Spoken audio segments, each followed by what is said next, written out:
decades ago, inner child work became very topical in the self-healing bubble, right? And I don't know about you, but I utterly resisted that when I was doing my own dive into therapy. And I see it now, of course, as hugely helpful. And also, I totally understand resistance. From a shamanic perspective, we could look at the inner child as soul parts that don't completely leave. They're just kind of hanging around. And then when something triggers them, they act up. And so your inner defiant child, or the one that's holding the pain from a particular event in life, or the one that felt very unheard, unseen, unwanted as a child. All these different soul parts that aren't quite gone. They're not completely disconnected from you, but they get loud and they act up when they get triggered, especially if you're tired, especially if you're an empath, a sensitive, and the world around has been extremely energetically stimulating on you right now. I'm not even going to put a positive or negative on it. I'm just going to say excessively stimulating.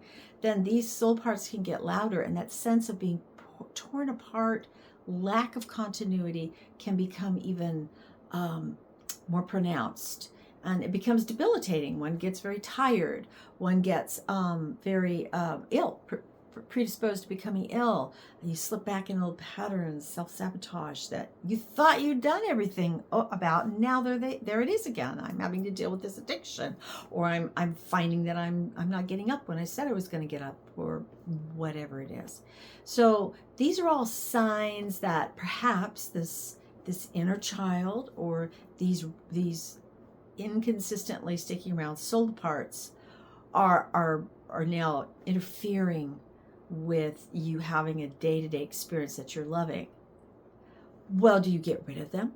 Do you excise your inner child? Do you throw away the soul part that has a deep longing to feel loved and seen?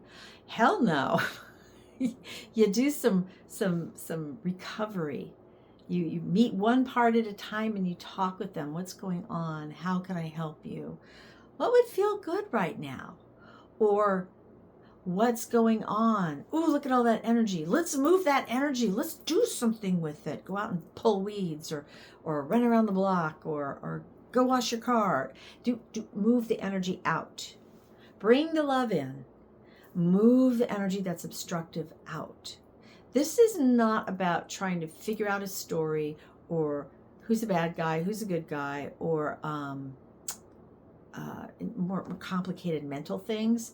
This is going back more to primal layers of the self, that once we can get more comfortable with being with this emotional and animal and more primitive aspects of ourselves. This is deep shamanic work. This is shadow work. This is dark night of the soul. Once we can get back into that and understanding, this is just processing. This is not, oh my God, I'm such a failure, or I must start all over at square one. No, this is you reclaiming this vital part of you that we haven't really had the support around in our contemporary world. We haven't had the resources or the modeling for what the hell to do with us. So we got to start somewhere. Start by recognizing, talking to these parts of yourself and saying, hey, I need to hear what's really going on here. What do you really need? How can I just be with you? Just imagine a friend who can't really tell you what they need, but your presence makes a difference. How could you be that friend for yourself? How could you be present with yourself? This is a magical act. I know I use the word magic a lot, but that's because I think these kind of things, this alchemy in a moment, is a type of magic that we all have. We've just been told we don't. And when we are in that higher vibe of believing in that, but there's a lot of this lower, denser, hard to be around vibration. It's harder to stay in our higher vibe. I mean, I get it.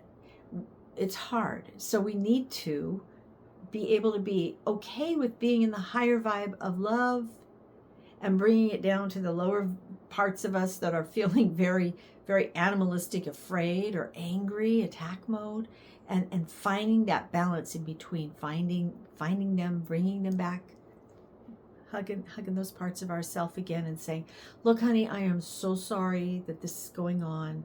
We're going to work it out, because we didn't come here. We did not come here to just endlessly suffer. We came here to be part of this process, this magic I'm talking about, remembering our magic, remembering our alchemy, remembering how the experience that we have and we work through will help other people that are in far worse straits.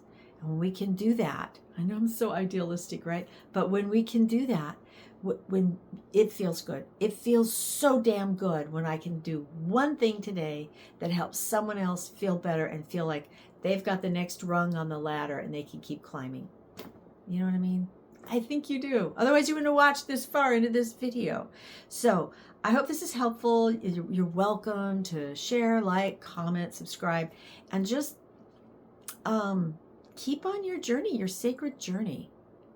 When you can share it with others, great. But if you can't, you're still internalizing it, that's fine too. We're all finding our way. But keep on your journey. And if you need help with it, let me know. Go visit my website. There's all kinds of tools there. And of course, I make these videos. And then you can have a session with me too. That's a way to do it as well. So thanks for watching. Thanks for caring enough about you to be available for this message. Bye-bye.